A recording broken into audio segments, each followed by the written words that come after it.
होता है। हिंदू धर्म में जगन्नाथ रथ यात्रा का बहुत अधिक महत्व है। जगन्नाथ मंदिर में भगवान जगन्नाथ विराजमान है, जो कि श्री हरि विष्णु के अवतार श्री कृष्ण का ही रूप माने जाते हैं। जगन्नाथ का अर्थ होता है जगत के नाथ। आषाढ़ मास की द्वितीय तिथि को ये रथ यात्रा शुरू होती है और शुक्ल पक्ष की 11वें दिन भगवान की वापसी के साथ इस यात्रा का समापन होता है। भगवान जगन्नाथ के मंदिर से जुड़ी एक पौराणिक कथा के अनुसार मध्य भारत में इंद्रद्युम्न नाम के एक राजा रहते थे। उनकी राजधानी का नाम अवंती था। वो भगवान विष्णु के बहुत बड़े भक्त थे और हमेशा भगवान विष्णु के दर्शन के लिए इच्छुक रहते थे। एक बार एक ऋषि घूमते हुए उनके महल में आ पहुंचे और राजा से बोले, राजन, उड़ीसा में भगवान विष्णु के भव्य रूप नील माधव को पूजा जाता है, लेकिन वो जगह उड़ीसा के कौन से हिस्से में है ये आपको पता लगाना पड़ेगा। क्या आप सत्य कह रहे हैं ऋषि श्रेष्ठ? ये सुनकर तो मेरा मन भगवान विष्णु के दर्शनों को लालायित हो गया है। राजा इंद्रद्युम्न अत्यंत आनंदित हो गए और तुरंत महल के मुख्य पुजारी के भाई विद्यापति को आदेश दिया कि वो उड़ीसा जाकर नील माधव की खोज करें। राजा के आदेश अनुसार विद्यापति ओडिशा भ्रमण करने निकल पड़े। बड़ी ही लंबी यात्रा के बाद जब विद्यापति ओडिशा पहुंचे, तब उन्हें कुछ गुप्तचरों के माध्यम से पता चलता है कि सबरों के मुखिया विश्ववासु एक गुप्त गुफा के अंदर नील माधव की पूजा करते हैं। विद्यापति विश्वासु के पास गए और बोले, महाशय, कृपा करके आप मुझे देव पूजा का स्थान दिखा दीजिए। मैं विश्वास के साथ यहाँ आया हूँ। नहीं नहीं, मैं तुम्हें उस स्थान पर नहीं ले जा सकता, मुझे माफ करो। अब मैं क्या करूं? यदि ऐसे ही वापस गया तो महाराज को क्या जवाब दूंगा? मुझे कोई और रास्ता ढूंढना होगा। विद्यापति उसी गांव में रुक गया। कुछ ही दिनों में विद्यापति को विश्ववासु की बेटी ललिता से प्यार हो गया और दोनों ने शादी भी कर ली।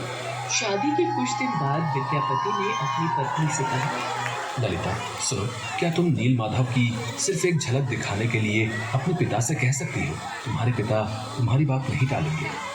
ठीक है, पिताजी को आने दो, मैं बात कर लूंगी। ललिता अपने पिता से बात करती है। ठीक है, पर मेरी एक शर्त है। विद्यापति मेरे साथ आंखों पर पट्टी बांध कर जाएगा। विद्यापति शर्त मान लेता है, पर वो बड़ी ही चालाकी से अपने साथ कुछ सरसों के दाने ले जाता है और गुप्त गुफा तक पहुंचने के रास्ते को याद रखने के लिए रास्ते में सरसों के दाने गिराते हुए जाता है। गुप्त गुफा में पहुंचने के बाद जब विद्यापति ने नील माधव की दिव्य छवि को देखा, तब वो उन्हें देखता ही रह गया। गुप्त गुफा से लौटकर विद्यापति ने राजा इंद्रद्युम्न को सब कुछ बताया। तब राजा इंद्रद्युम्न भी अपने प्यारे भगवान के दर्शन के लिए तुरंत निकल पड़े।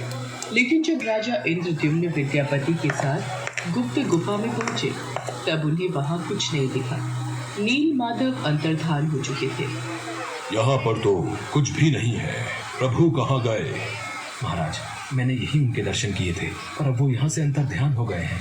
राजा इंद्रद्युम्न निराश होकर महल में लौट आए। उसी रात उनके सपने में भगवान विष्णु आए और बोले, राजन, तुम पुरी के समुद्र तट पर जाओ। वहां तुम्हें एक लकड़ी का लट्ठा मिलेगा जो पानी में तैर रहा होगा। उसे लेकर आओ और उस लकड़ी से मूर्ति का निर्माण करो। राजा इंद्रद्युम्न ने इस संदेश का पालन किया और वो पुरी के समुद्र तट पर पहुंच गए और वहां उन्हें सचमुच एक लकड़ी का लट्ठा पानी में तैरता हुआ दिखाई दिया। लेकिन राजा इंद्रद्युम्न के सेवकों के लाख कोशिशों के बावजूद भी कोई उस लकड़ी के लट्ठे को उठा नहीं पा रहा था। अंत में कबीले के सरदार विश्ववासु की सहायता से उस लकड़ी के लट्ठे को महल में लाया गया, परंतु उस लकड़ी के लट्ठे से कोई भी कारीगर नील माधव की छवि तराश नहीं पा रहे थे। महाराज, हमारे लिए ये कार्य करना असंभव है। हम इस लकड़ी के लट्ठे से कोई भी मूर्ति नहीं तराश पा रहे हैं। हमें क्षमा कीजिए। जब इस काम को करना नामुमकिन हो गया, तब भगवान विष्णु ने फिर से राजा के सपने में दर्शन दिए और कहा, तुम देवताओं के शिल्पकार विश्वकर्मा की आराधना करो। वो इस कार्य को अवश्य पूरा करेंगे। भगवान विष्णु के कहने पर राजा इंद्रद्युम्न ने देवताओं के शिल्पकार श्री विश्वकर्मा से प्रार्थना की। तब वो सबके समक्ष एक बूढ़े बढ़ई के रूप में प्रकट हुए और राजा इंद्रद्युम्न से बोले, राजन, मैं आपको विश्वास दिलाता हूँ कि मैं कुछ ही दिनों में तराश कर मूर्तियाँ तैयार कर दूंगा, लेकिन मेरी कुछ शर्तें हैं। जी प्रभु बोलिए, मुझे आपकी सारी शर्तें मंजूर हैं। मैं भगवान श्री विष्णु की मूर्ति को 21 दिनों में बनाकर तैयार कर दूंगा और मैं ये कार्य अकेले में एक बंद कक्ष में रहकर करूंगा। अगर किसी ने भी मेरा कार्य पूरा होने से पहले कक्ष के द्वार को खोला तो मैं कार्य को अधूरा छोड़कर चला जाऊंगा। मुझे आपकी सारी शर्तें मंजूर हैं। कृपा करके आप कार्य को आरंभ कीजिए। और फिर भगवान विश्वकर्मा ने कक्ष के द्वार बंद कर दिए और अपने कार्य में लग गए। लोगों को उस कमरे से सिर्फ आरी, छेनी और हथौड़ी इत्यादि की आवाजें सुनाई देती थी।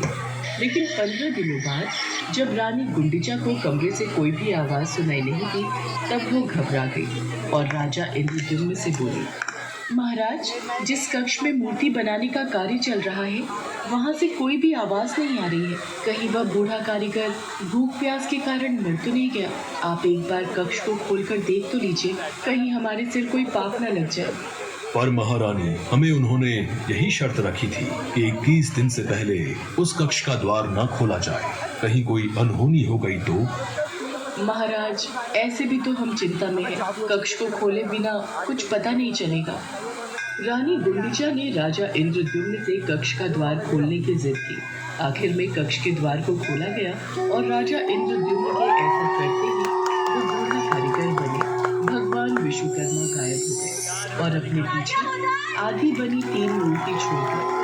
राजा इंद्रद्युम्न को इस बात से बहुत दुख पहुंचता है कि उन्होंने विश्वकर्मा की बात को नहीं माना और शर्त के नियम तोड़ दिए। इसी कारण प्रभु जगन्नाथ के हाथ और पांव आदि बने हुए हैं। राजा इंद्रद्युम्न ने उसी रूप में उन मूर्तियों की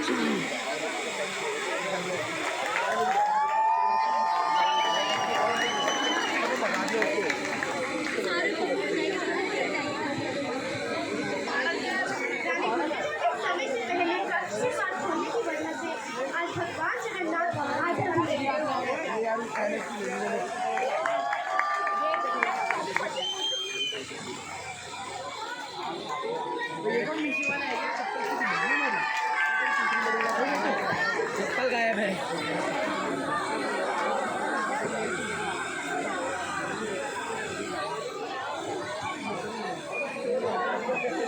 हेलो, सभी बच्चे इधर आ जाओ।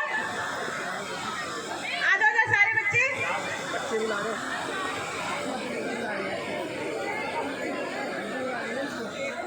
आ जाओ, सब लाइन से खड़े हो।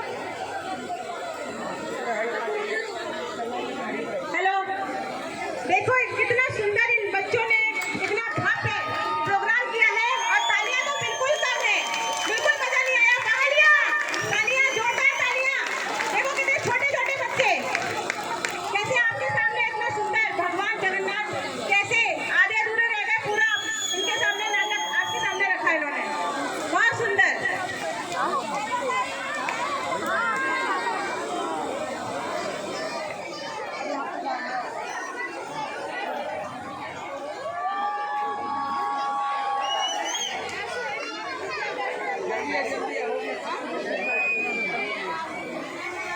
डांडिया होगा।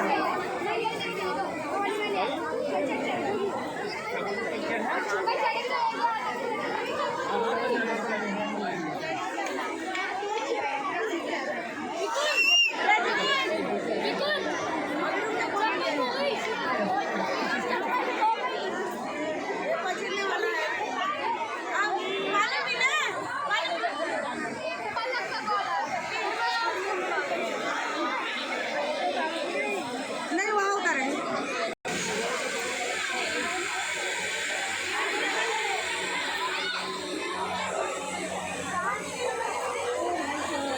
ओहो,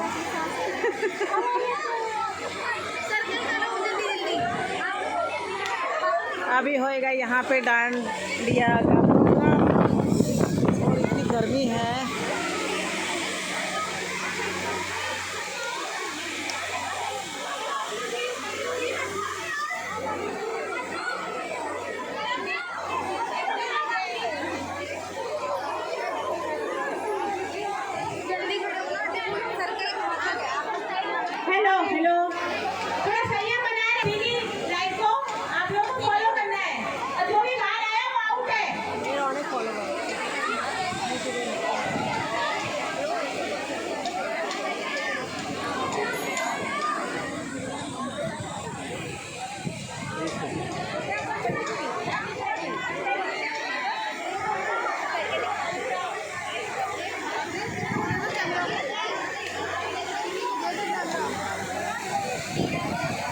क्या हो गया क्या हो गया कोमल? अच्छा नहीं अभी दे दूँगी, थोड़ा बाहर बजाएगा जब किसी को ऐसे खड़ा करके। ये देखिए ये बहनें कितनी अच्छी अच्छी तैयार हो रखी हैं।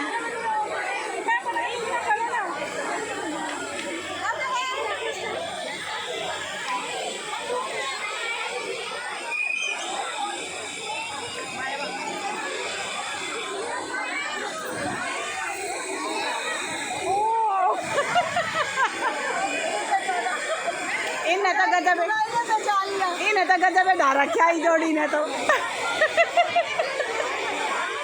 वही तो कह रही हूँ कि इस जोड़ी ने गजब ढा रखा है।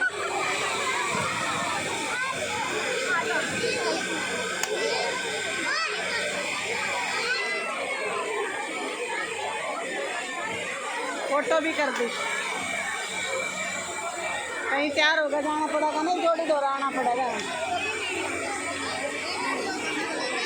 कोई नहीं, जब तक नहीं गाना, जब तक गाना नहीं चला जब तक कर रही हूँ।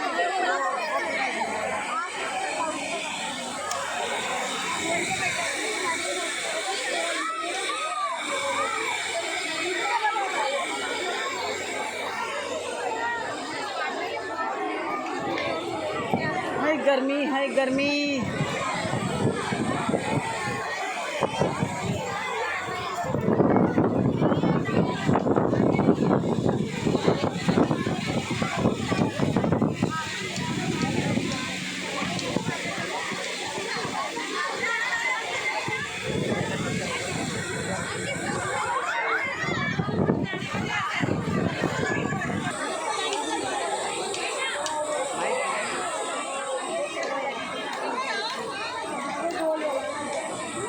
हेलो हेलो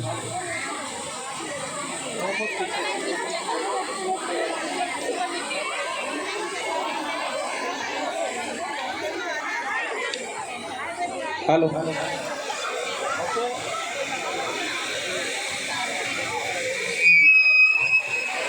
हेलो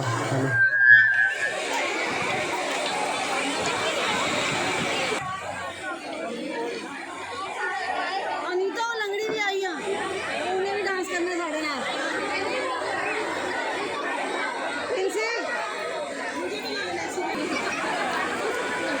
बच्चों पीछे चले जाओ, इतने डंडे लाएंगे ये लोग आज। आप सब अपने बीच में डिस्टेंस बना के रखो, थोड़ा डिस्टेंस चिपक।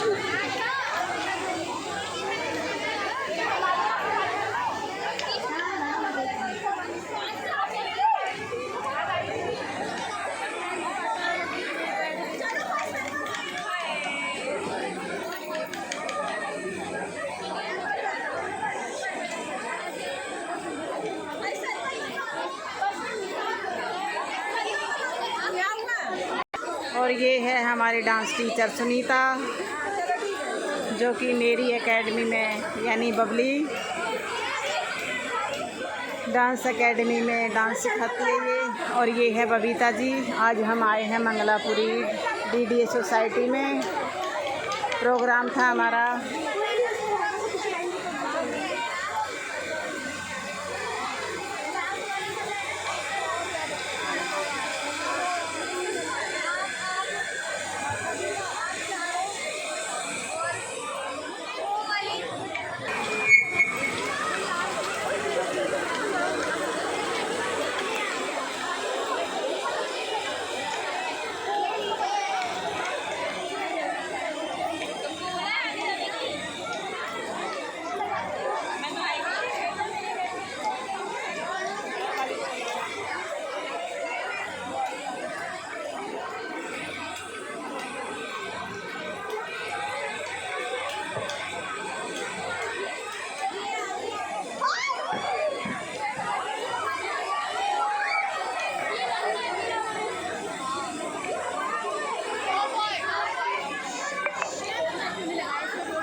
और यहाँ पे बच्चे कर रहे हैं डांडिए का सारा इवेंट, बच्चे ही संभाल रहे हैं इस स्टेज पे तो।